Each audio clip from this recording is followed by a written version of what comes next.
Bonjour à tous et bienvenue sur la chaîne des Gisants de Loup.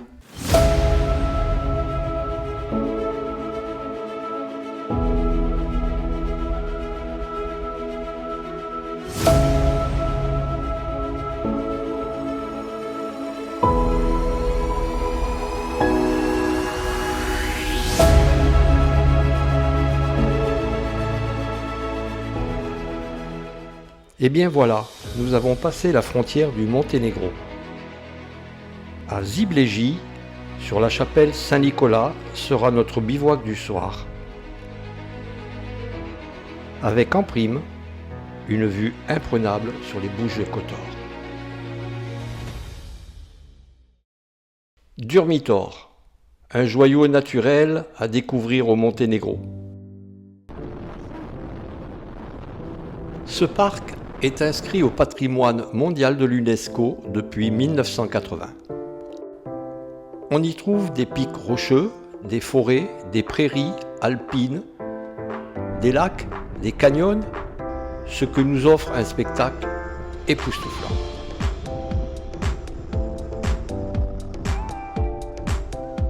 Le paysage montagnard, diversifié, comprend des zones variant en altitude de seulement 450 à plus de 2500 mètres au-dessus du niveau de la mer.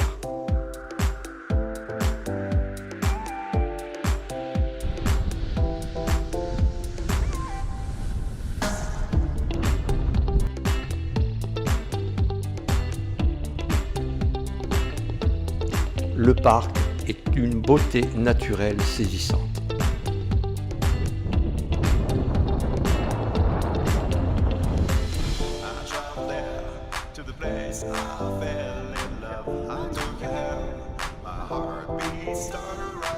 Ah oui, je ne vous ai jamais présenté notre fidèle compagnon de route, Eros.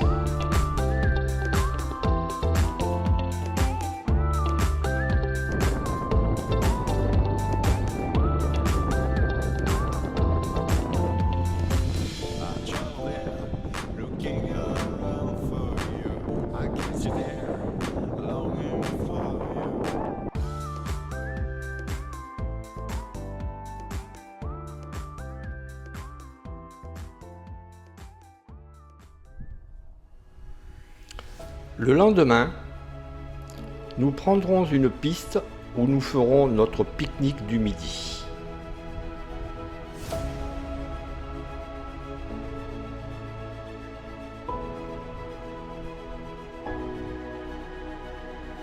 Cette longue piste que vous apercevez en face sur la vidéo nous conduira jusqu'au lac de Piva.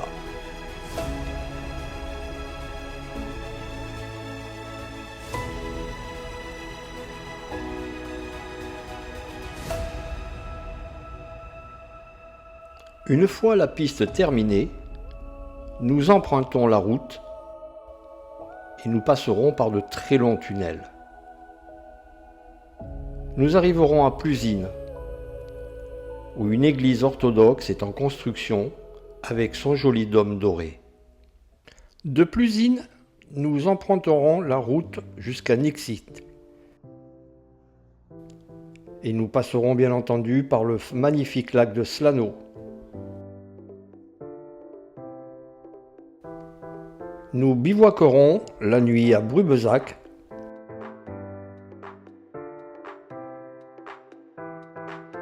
pour ensuite repartir le lendemain sur Kotor.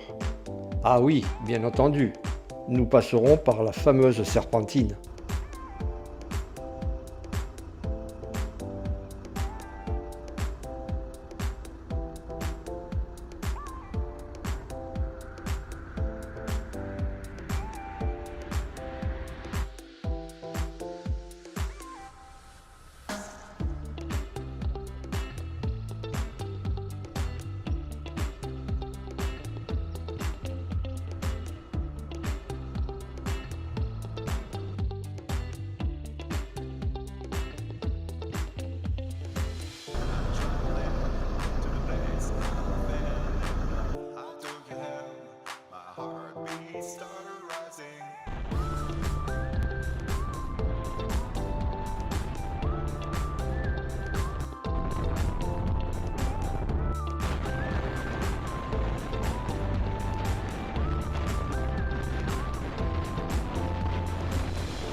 Kotor, entouré d'une impressionnante muraille de défense et particulièrement bien préservé, classé sur la liste du patrimoine mondial de l'UNESCO.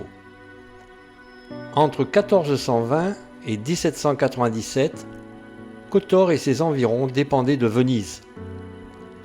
Cette influence vénitienne se remarque, particulièrement dans la structure et l'architecture de la ville.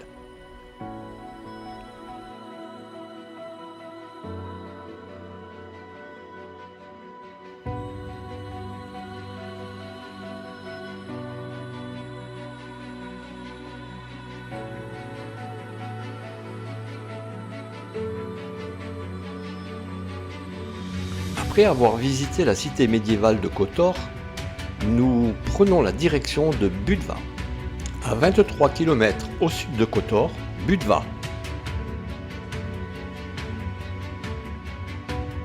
Et sur la route, Stevie Stefan, un ancien village de pêcheurs relié par un étroit tombola à la partie continentale. En fin d'après-midi, nous prenons une piste pour rejoindre les hauteurs loin du monde.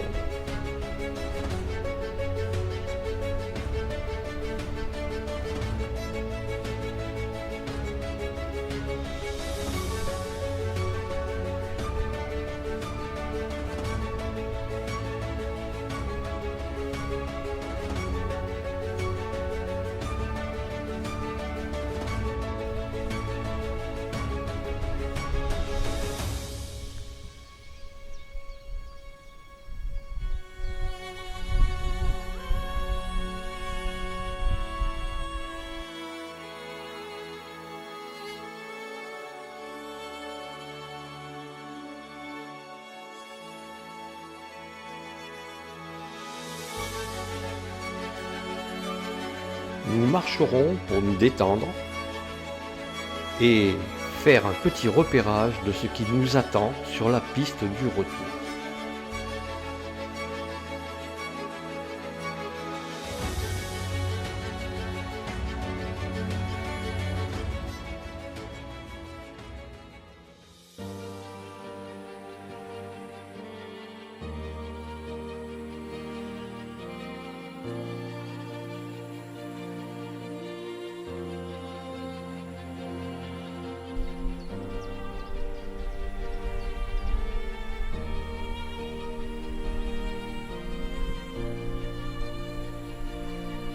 Le calme et la sérénité nous accompagnent pour notre nuit.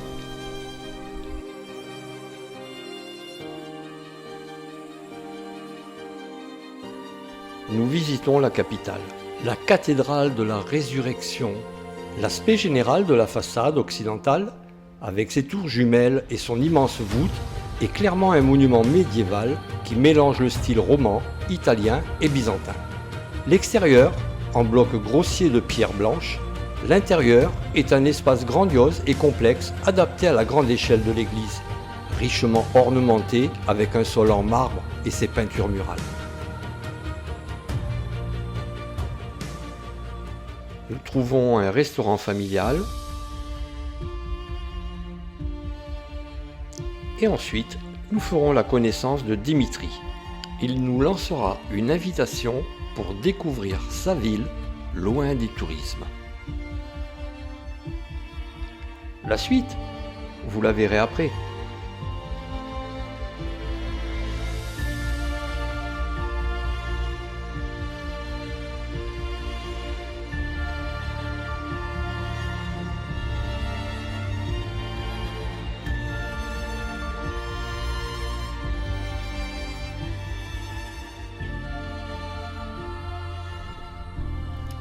Nous finirons par le retrouver le soir dans sa maison familiale.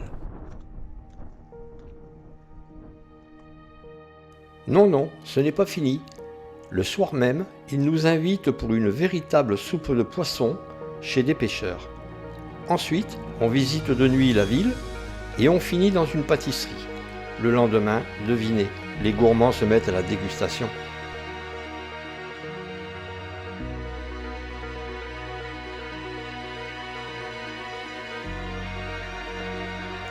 l'église Saint-Jovan-Vladimir. C'est une église orthodoxe serbe, située dans la ville portuaire de Bar. Achevée et consacrée le 25 septembre 2016, elle est vraiment jeune, à l'occasion du millénième anniversaire du martyre de Saint Jean Vladimir.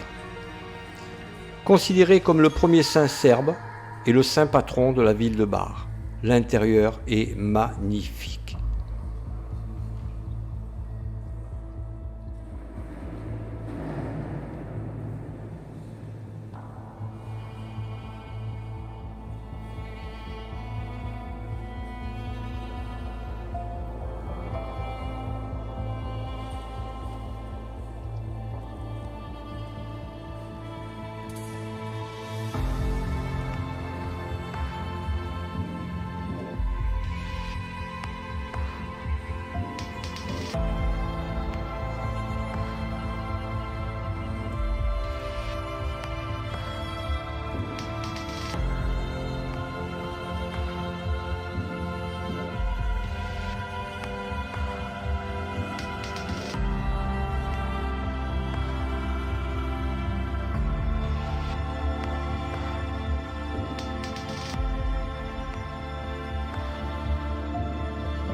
Après 48 heures passées en la compagnie de Dimitri, nous nous séparons car nous devons poursuivre notre chemin direction l'Albanie.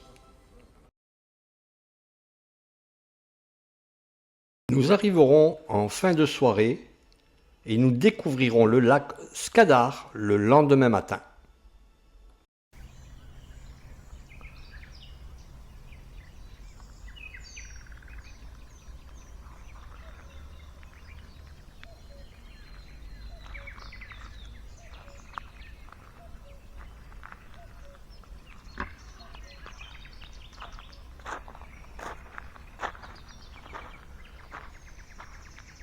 Réveil matinal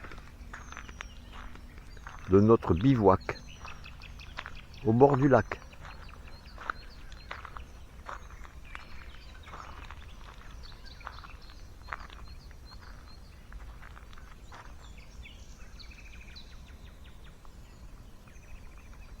Nous reprenons la route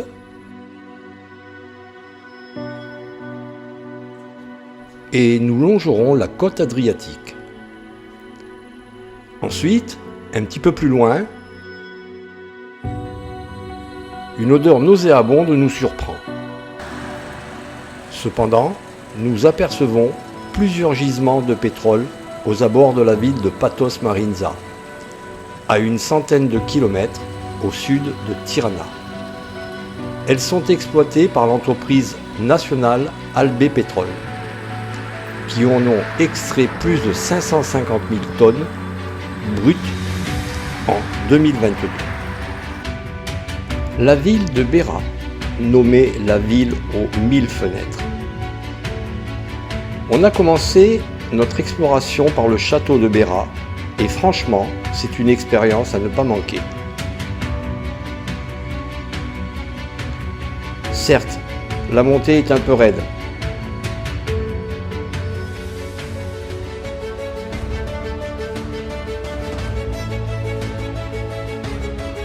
Mais une fois en haut, la vue sur la vieille ville et la vallée est incroyable.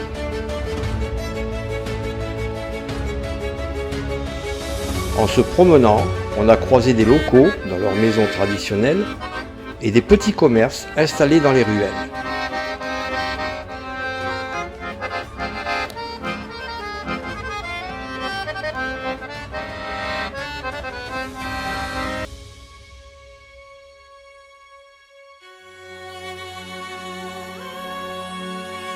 Voilà, nous quittons Beira, direction Vlora, pour passer une nuit de bivouac. Le bon bain. Alors Eros, elle est à quelle température?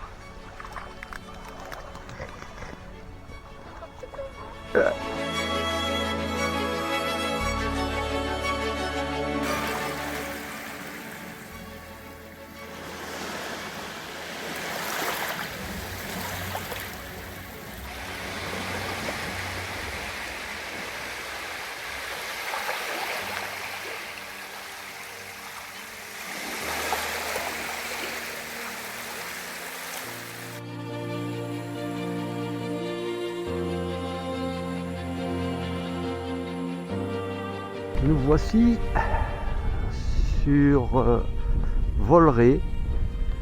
Nous allons au monastère de Shenzhe, sur une île qui est traversée par un ponton. On ne peut y aller qu'à pied.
Église orthodoxe sur l'île à Volré.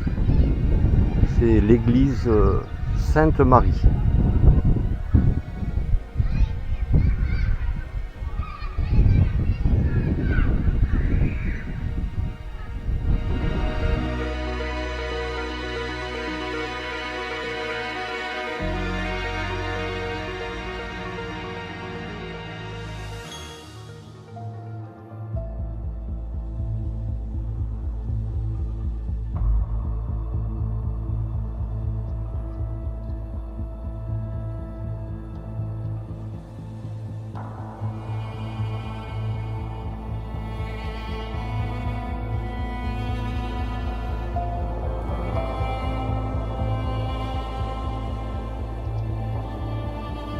Nous reprenons la route en direction de la Grèce.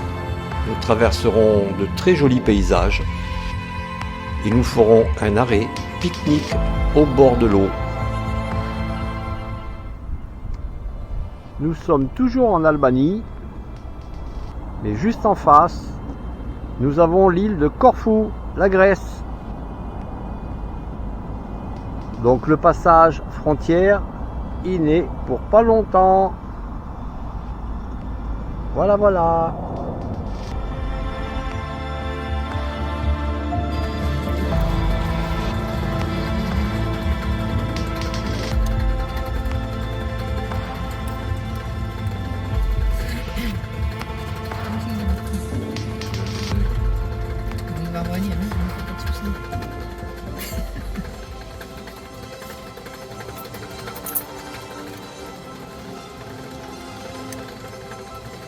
Et bien voilà, notre petite traversée sera la dernière avant d'arriver aux frontières albanaises et Grèce et nous retrouver sur notre bivouac en Grèce au bord de mer.